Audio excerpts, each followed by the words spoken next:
rise and shine, early grind, recognize I'm certified. 12 tribes worldwide, don't act like you ain't heard about it. I'm a young kind of fly, Babylon traumatized. Hit the block, prophesy, hit me when you down the ride.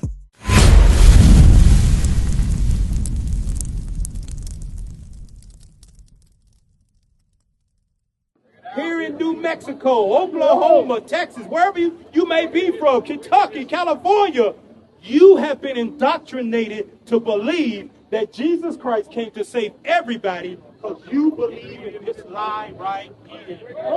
The Bible does not describe Jesus Christ looking like this at all. It describes him the complete 1,000% opposite.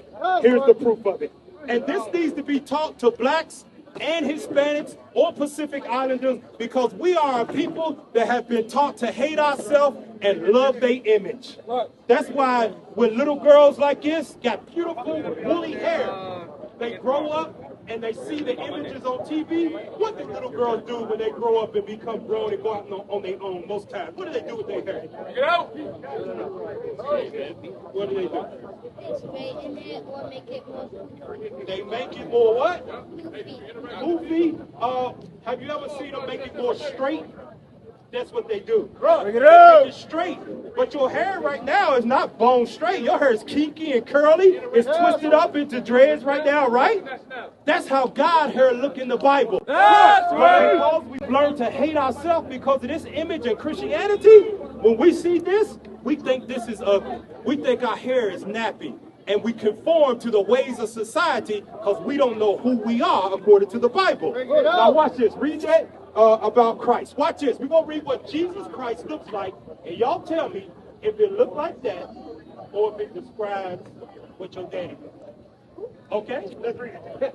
Revelation chapter 1 and verse 1. Bring it up. The revelation of Jesus Christ. So the book of Revelation is meant to reveal Christ. Okay? Jump up to verse 11.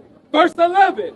Say, I am Alpha and Omega, the first and the last. And what thou seest, write in a book. So the John who wrote Revelation, Christ told him what you see. So he's using his eyes. Write it down in a book.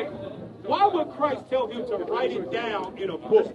Why would Christ tell him to write it in the book? Why would that? What do you think? So this is what it teaches about over right here. If you were telling your kids an important message and you told them to write it down, why do you want them to write it down? Father, why would you tell them that? So they don't forget. So they what? So they don't don't forget. Yes. 24. Watch this. Watch this. Christ told John to write it down because he knew that we would forget.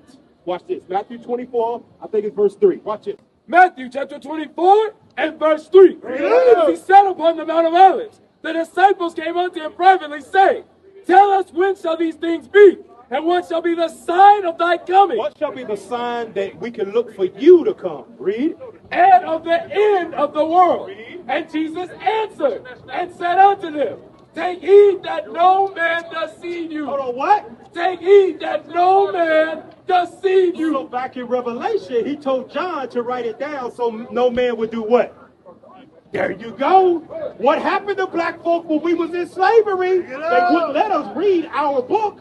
So they took it upon themselves to deceive us. And you know what? Black folk ain't went back to check and see if they was lying to us or not. That's right. We've been believing everything the white man been saying since we got up out of chains. Look, we ain't never sat down and read the book ourselves. Now go back to Revelation 1 and let's read it. Revelation chapter 1 and verse 3. Listen up. Blessed is he that readeth. See what? That readeth. That's what black folk ain't done. We ain't read the Bible. You wonder why black people as a nation are under the curses?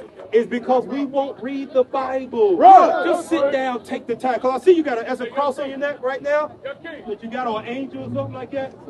Okay, so I see you're a believer. We got to take the time to read the Bible so we can know what Christ looked like. Because you know what? Once you read it and understand what he looked like, it'll change how you view the Bible. Now watch this, verse 14. Verse 14.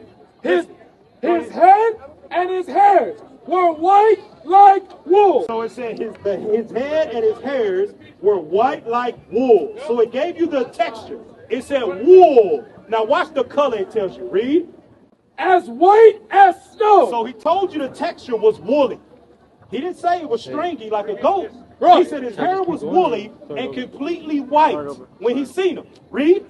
And his eyes fire. So the whites of his eyes were red. We've never seen that image with the whites of his eyes being red. Their eyes are always blue, green, or some other color that depicts them, right? Now watch about the color of his skin. Read. And his feet. And his feet. Now he looked down at his feet. He started at the top of his head and he worked his way down to his feet. Now here's a question for you all.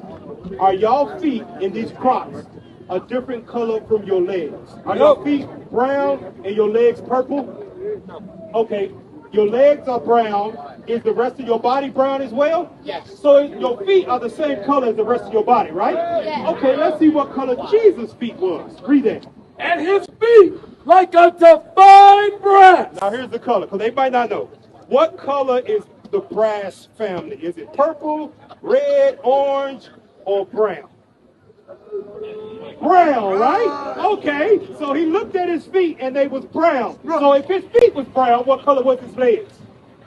His legs was brown. That's right. What color was his face then? Brown. Now watch, let's see how brown Jesus is in the Bible. Read it. And his feet like unto fine brass, as if they burned in a furnace. Now that's past tense. It said ED, burned. It didn't say they were burning. It said burned in a furnace. So this has already happened. Now if those brown feet were burned in an oven, do they come out looking like this or do they come out looking like this? Which one? Y'all point to it. Let me know.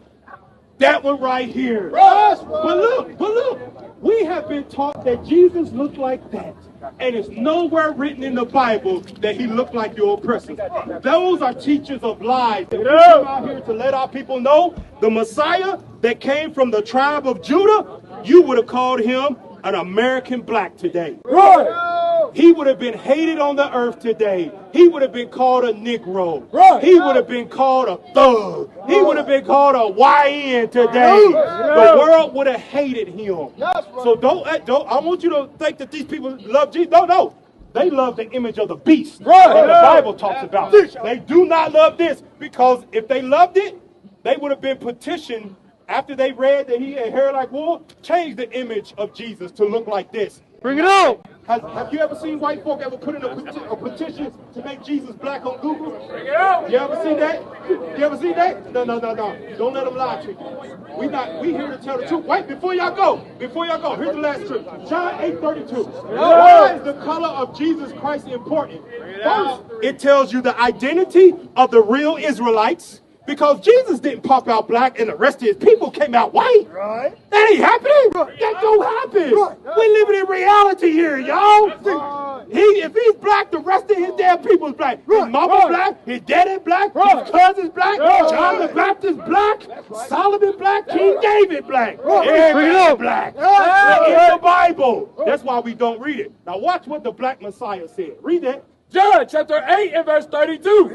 And ye shall know the truth, and the truth shall make you free. You know why black people hate a black Jesus? Because black folk don't want to be free. Black people like being slaves to white folk. They love it because the white man feeds them. He gives them water. He gives the Native American concentration camps. And they call it reservations. You love it. That's why we don't want the truth to set us free. We love the lies that's been taught to us here in America, and you comfortable in them. That's why you walking around. The Native Americans are walking around still colonized and comfortable. Zombies. You're walking around like zombies. Dead man walking. But you love it because you don't want the truth to set you free.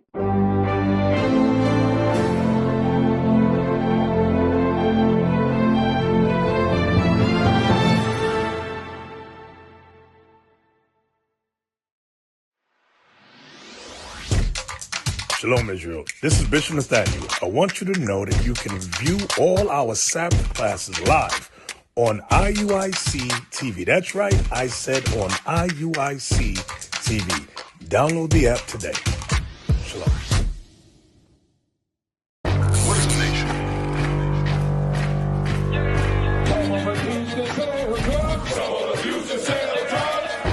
Nation is men leading by example.